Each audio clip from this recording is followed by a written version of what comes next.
કોઈ પણ નથી. પછી તે અવાજ ક્યાંથી આવ્યો?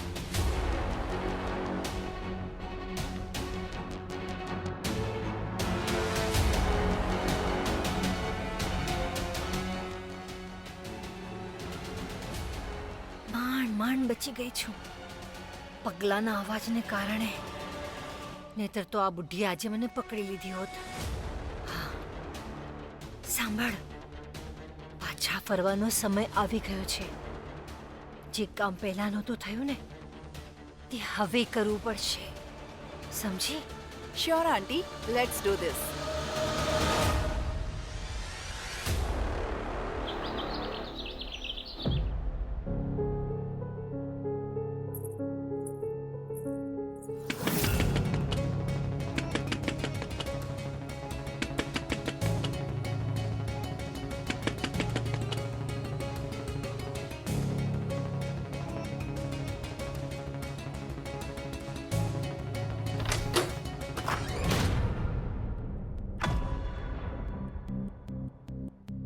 પાય લાગુ છોટી બસ માલકીન. બસ ઠીક છે.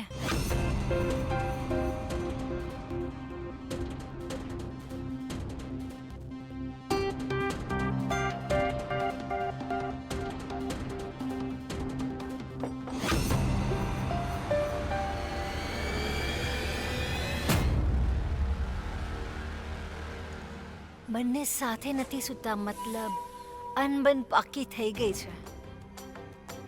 સારું છે. રાતે ઊંઘ સારી આવી ગઈ હતી? જી. ચાલ હવે હું તને કાર્તિક દીકરાના રોજનું રૂટીન સમજાવી દઈએ છે. તેનું ખાવાનું પીવાનું, દવા બવા, હા બધું જ, સમજી? પહેલા તો હું જ કરતી હતી. હા, હવે તું આવી ગઈ છે તો આ બધું તો તારો અધિકાર છે. છે કે નહીં તારો અધિકાર? નહીં માં, જાગી ગયો?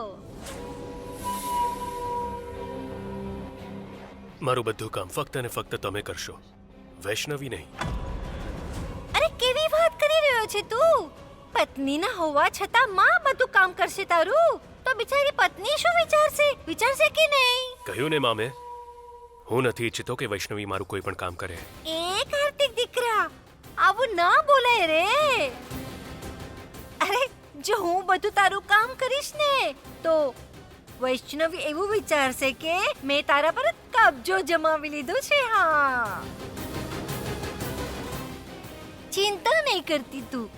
આના માટે પણ તો બધું નવું નવું છે ને અત્યારે, અને તને પણ સમય લાગશે બધું સમજવા માટે. તો અત્યારે હું બધું કરી દઉં છું. તું જા, જઈને તૈયાર થઈ જા. એવી કઈ ભૂલ થઈ ગઈ છે જે કાર્તિકજી આટલા કઠોર બની રહ્યા છે? એવું લાગી રહ્યું છે કે કાર્તિકજી ઈચ્છતા જ નથી કે હું એમની પાસે રહું કે એમની સાથે રહું. શું થયું? જા.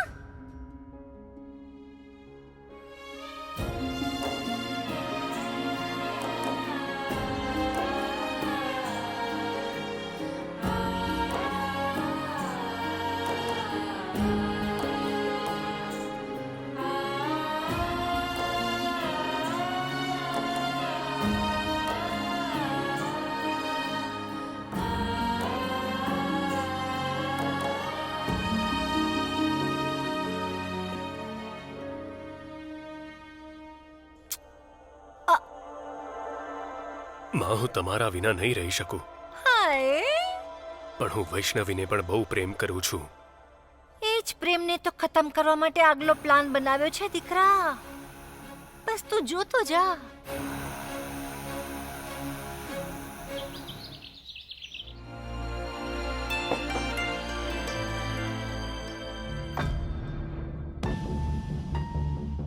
અરે, કાર્તિકજીની તો પ્લેટ જ નથી લાગી. એ નાસ્તો કરવા નહીં આવે કે? તે ઉપર જ ખાય છે. હું લઈને જાઉં છું ને અત્યારે. આ પ્લેટ દે. કોઈ જરૂર નથી ઉર્મિલા. અમે નક્કી કર્યું છે, આજથી કાર્તિક આપણા બધાની સાથે અહીં જ બેસીને નાસ્તો કરશે.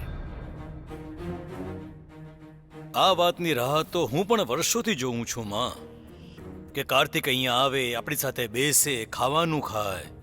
પણ શું કાર્તિક તૈયાર છે?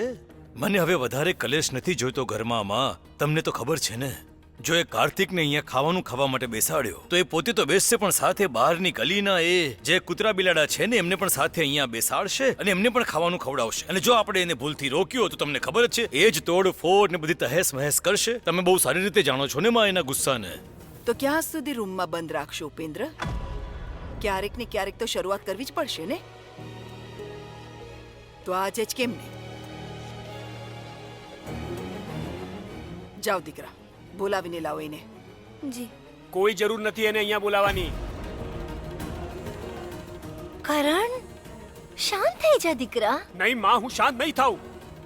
હવે એ સનકીના ચક્કરમાં હું 2 ટાઈમની રોટલી પણ શાંતિથી ના ખાઉં. અરે એ ક્યારે શું કરશે આ કોઈ પણ નથી જાણતું, તો પણ તમે એને અહીંયા બોલાવવા માંગો છો. અરે આ ડાઇનિંગ ટેબલને ઊંધી છતી કરી દેશે, શું કરી લેશો? અરે નહીં તો શું, સાચું કહી રહ્યા છે આ મમ્મીજી. અરે મને તો બહુ જ ડર લાગે છે દેવરજીના ગુસ્સાથી. જો તે અમારા સાથે અહીં ખાવાનું ખાવા આવે ને તો અમે તો શાંતિથી નિવાલો પણ નહીં ગટકી શકીએ. એકદમ સાચી વાત બોલી રહી છે ઉર્વશી માજી. અરે ખાવાનું તો શાંતિથી જ ખવાય છે ને. અને કાર્તિકને પોતાની સાથે બેસાડવાનો મતલબ છે કે દિવસમાં 3 વાર પોતાની જ શાંતિ ભંગ કરવી. હવે કાર્તિકથી કોઈ દિક્કત નથી માજી, પણ તેનો ગુસ્સો જોયો છે ને તમે? તે અહીં હશે તો બસ પ્રોબ્લેમ જ થશે. અને એમની પરેશાનીનું શું ચાચી?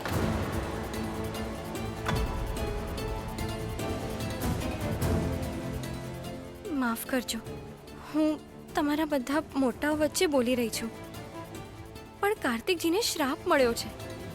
તેમને છૂઆછૂતની બીમારી નથી જે અમે બધાથી અલગ રહે. આપણે તો તેમને સાથે રાખવા જોઈએ, તેમનું ધ્યાન રાખવું જોઈએ. ચાલો, ઠાકોર ખાનદાનમાં એક વહુ તો સમજદાર આવી. સમજદારીનો પરિચય ફક્ત વાત કરવાથી નથી થતો માજી. જરા વિચારો, આપણે બધા અહીંયા બેસીને તર્ક વિતર્ક કરી રહ્યા છીએ. કોઈએ એ વિચાર્યું કે કાર્તિક પોતે શું ઈચ્છે છે? તેને મારા હાથે જમવાની આદત છે. અહીં બધાની સાથે કમ્ફર્ટેબલ નહીં હોય ને. તો એની આ જ આદત તો બદલવાની છે ને ઉર્મિલા. તેના લગ્ન થઈ ગયા છે, હવે ક્યાં સુધી નાની નાની વાતો માટે તારા પર નિર્ભર રહેશે? તારો પાલો લઈને તારી પાછળ પાછળ ફરશે? હું તમારી વાતને સમજી રહી છું માજી, પણ આ રીતે ઉતાવળ કરવી સારી રહેશે શું? તેના દિમાગ પર અસર પડશે તો તે પોતે પણ પરેશાન થશે અને બધાને પરેશાન કરી નાખશે ને. સમજો ને? તે કોઈને હેરાન નહીં કરે છોટી માલકીન. જાનવરને પોતાની સાથે બેસાડીને ખવડાવવા વાળો માણસ બહુ નેકદિલ અને કરુણામય હોય છે. તેમને રોકવાની બજાય સાચો તરીકો એ હશે કે અમે તેમને એવું કરવાનો સાચો તરીકો સમજાવી દઈએ, તો કદાચ તે ગુસ્સો પણ નહીં કરે. હજી તો તને અઠવાડિયું પણ નથી થયું આ ઘરમાં આવીને, અને તું મારા દીકરાને મારાથી વધારે જાણવા લાગી છે.